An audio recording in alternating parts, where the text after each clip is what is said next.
Hey guys, I'm well today. So in today's video, it's on the first game of the Autumn Nation series between Wales and New Zealand.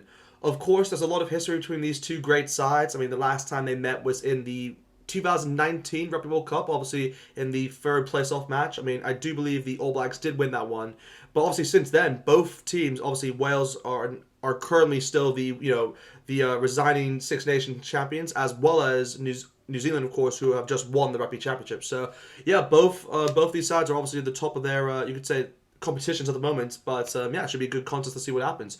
Of course, if you do look into it, I mean, Wales don't have, you could say, the strongest side going on, obviously, into this, as a few players obviously aren't available as they're within England at the moment, but still, they've put a decent squad out, I'd say the least, and of course, on the other hand, New Zealand has done a pretty good job in, filling one of probably, I would argue, not the strongest, but a pretty strong side, to say the least. Yeah, of course, this game's been playing within the Principality Stadium, obviously within Cardiff as well. So, of course, Wales will have home advantage, but let's see what happens.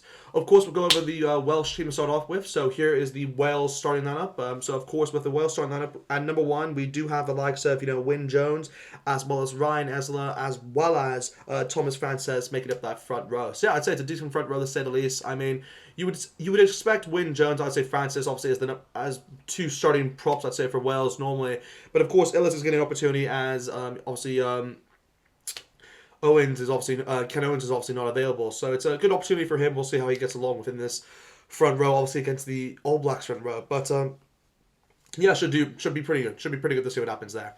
Of course, moving on to the locks pairing, we do have the likes of Adam Baird at number 4, as well as Alan Wyn Jones at number 5, and yeah, of course, he is the captain of this Welsh side, and obviously, this is a very big occasion, obviously, for him in particular, as he will now have, when he plays this game, obviously, he will become the most capped player of all time within rugby union within international games. So yeah, just yeah, big moment obviously for him. I mean, he's achieved so many things in his lifetime, obviously from a rugby standpoint, and yeah, it's up there with one of his probably his biggest achievements. Obviously, being the most capped player in international rugby is pretty big. So yeah, a very big achievement obviously for him to get against the All Blacks as well. But of course, moving on to the loose forwards, I mean, we do have the likes of Moriarty at number 6, a decent number 6 to say the least. At number 7, we do have the likes of Basham, who don't normally play obviously there, but we do have the likes of Aaron Wainwright obviously covering at 8. Normally you would have the likes of you could say like Falatau as well as gosh, I'm forgetting his name, but yeah, there's more players obviously who can sit that position, but yeah, I believe Aaron Wainwright should do pretty well within the number 8 position. Obviously, he played there a bit within the Rugby World Cup as well, so yeah, he's really developing into a good player, a solid player really for the Welsh team. So yeah, really looking forward to see how he gets along within this game.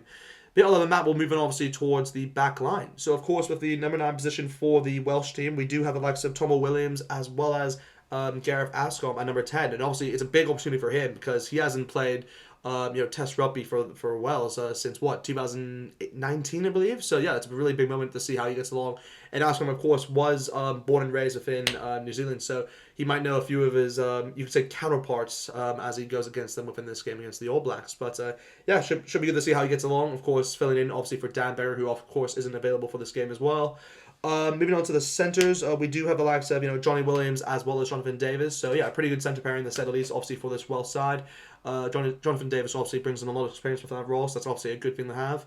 I mean, with the wingers, it's pretty decent to say the least. Obviously, they have Josh Adams at the number 11 position, so he's going to bring a lot of you can say speed or acceleration obviously towards that back line, which is obviously what they need against this All Blacks back line really to get kind of past them. But they do have the likes of Owen Lane, who I haven't really heard much about, to be completely honest, but I'm excited to obviously see how he gets along within this game. Obviously, Lewis Rees-Zammit isn't available as well, but yeah, I think he should do pretty well from this game. Of course, the number 15 position, of course, for the Welsh side, we do have Alex of Johnny McNeil. So, yeah, hopefully he does well in this game for the number 15 position. And hopefully it's a good contest obviously between the opposing player, who I'll read out shortly for the All Blacks. But, yeah, that's going to be it with the Welsh lineup. We'll, of course, now move on towards the All Blacks starting lineup. So here is New Zealand's starting lineup right here. I'll read it by you guys and tell you what I think. And then right afterwards, I will give you my prediction for this game. So, of course, with the New Zealand lineup, we do the likes of Joe Moody at number 1, as well as Cody Taylor at number 2. And, of course, at number 3, we do the likes of Nepo Lala. So, yeah, a pretty decent front row, to say the least. I would probably say this is the strongest front row, really, that they can go for. I mean, you could argue maybe George Bauer might be ahead of Joe Moody at this point in time, but I believe Joe Moody just brings that extra bit of experience, which is what you need. So, yeah, for that reason, I would say this is probably the All Blacks strongest front row. So yeah, they've gone big here. So let's see obviously if it pays off. Obviously with the lock pairing, we do have the likes of Brody Whittle number 4, as well as Sam Whitelaw number 5, who of course is the captain for the All Blacks. So yeah, probably the best pairing that the All Blacks can go for. So they have really gone pretty strong so far, obviously within that forward pack at the moment. But of course with the loose forwards though, they have gone with the likes of Ethan Blattletter number 6, which is, I wouldn't say surprising because he definitely deserves it, but ahead of Akira, who's obviously done very well for the All Blacks at the moment, it's a bit surprising. But of course, Akira is coming off the bench to make an impact, so it's kind of, I guess, justified in that sense. But of course, the number 7 jersey, we do have the likes of Dota Papali, who obviously retains his spot following that success over the US within, I believe, Washington. And of course, at number 8, we do have the return of Arne Sevilla, which is going to be very exciting to see how he gets along. And yeah, he's going to probably fit nicely within the number 8 spot as, as Sam Cane obviously comes along with his injury and obviously comes back into the side. That's where Arne Sevilla will obviously play within the number 8 spot more frequently. So yeah, just good to see he's getting more minutes with that spot. But yeah. Anyway, moving on towards the backline, of course, for the All Blacks. With the number 9 position, we do have the likes of TJ Perinar, of course, pairing up with his old teammate, Beauden Barrett. And yeah, there's obviously a strong shot to say the least. I mean, obviously, Richard Mo'unga did play against the US within Washington, but Beauden Barrett has actually retained his place since then. And yeah, I'd say he deserves it. I mean, he's one of those players who really stood out, I'd say, within the Rugby Championship for the All Blacks. And in particular, he just really demonstrated why he's still one of the best 10s in the world.